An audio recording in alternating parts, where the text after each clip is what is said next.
फिर अगली सुबह रोंडा को एक आइडिया आया और वो तीनों डंडे के सहारे कूद कर अपने ट्रक तक पहुंच गए। जल्द ही वो परफेक्शन टाउन पहुंचे, जहां सभी लोग सोच रहे थे कि उन्हें परफेक्शन टाउन छोड़कर चले जाना चाहिए, क्योंकि वो अजीबोगरीब जानवर उनकी ओर तेजी से बढ़ रहे हैं। रोंडा ने कहा कि उन्हें पहाड़ियों से होते हुए शहर चले जाना चाहिए। तभी अचानक उन्हें मेलविन के चिल्लाने की आवाज सुनाई दी। उन्होंने तुरंत बाहर आकर देखा कि वो बिजली के खंभे पर डर के मारे लटका हुआ था। उन्हें लगा कि मेलविन मजाक कर रहा है, इसीलिए उन्होंने मेलविन को नीचे आने को कहा, लेकिन तभी वो जानवर जमीन फाड़कर बाहर आ गया। उसे देखकर सब डर के मारे अंदर भाग गए, मगर वो जानवर बिना आवाज मेडिकल स्टोर के नीचे आ पहुंचा। तभी वैल ने सोचा कि जानवरों को यहाँ इंसानों के होने की भनक कैसे लगी। फिर उसे पता चला कि बाहर मिंडी अपनी पोगो स्टिक पर कूद रही थी। उसकी जान खतरे में थी, इसीलिए वैल अपनी जान दांव पर लगाकर उसकी ओर भागा और ऐन मौके पर उसे धक्का दे दिया। तभी जानवर जमीन से निकलकर उसकी पोगो स्टिक निकल गया। फिर नैन्सी तो मिंडी को लेकर अंदर भाग गई, लेकिन वो जानवर वैल के पीछे पड़ गया।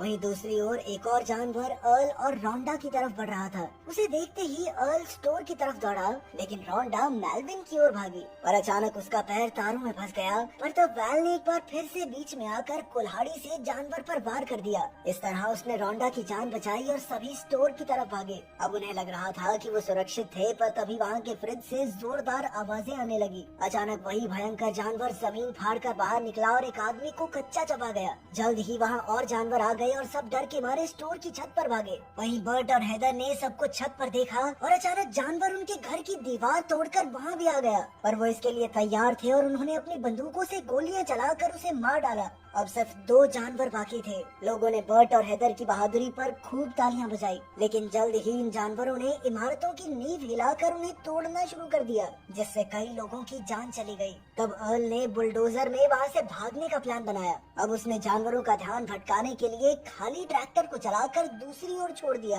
और खुद छत से कूदकर बुलडोजर की तरफ भागा। मगर जल्द ही ट्रैक्टर पलट गया और अब अर्ल पूरी तरह इन जानवरों से घिर चुका था। तभी रोंडा ने पास की एक पाइप फोड़कर जानवरों का ध्यान भटकाया और जल्द ही जानवर पानी की ओर मुड़ गए। मौका पाते ही वैल बुलडोजर पर चढ़ गया और फिर टाउन के बचे हुए लोगों को साथ बैठाकर शहर की ओर निकल पड़ा। अब सभी खुश होकर जश्न मना रहे थे कि अचानक रास्ते में बुलडोजर भी जमीन में धंसने लगा। वो समझ गए कि ये जानवर इतनी आसानी से उनका पीछा नहीं छोड़ने वाले, इसीलिए वो सब फटाफट एक पत्थर पर चढ़ गए। तभी अर्ल को एक आइडिया सूझा। उसने कहा कि उन्हें इन जानवरों पर बर्ड के बनाए हुए बॉम्ब से हमला करना चाहिए। फिर उसने बर्ड का बनाया हुआ बॉम्ब एक रस्सी से बांधा और बड़ी चालाकी से जानवर के पास फेंक दिया। जैसे ही जानवर ने उसे खाया, तभी जबरदस्त धमाका हुआ और उस जानवर के टुकड़े टुकड़े हो गए। इसके बाद उन्होंने आखिरी जानवर के पास भी वैसा ही बॉम्ब फेंका। जानवर ने उसे दांतों से पकड़ा, पर अचानक उसे अर्ल के साथियों की ओर फेंक दिया। धमाके से बचने के लिए सभी अपनी जान बचाकर भागे और इसी बीच वैल, अर्ल और रोंडा एक दूसरे से अलग हो गए।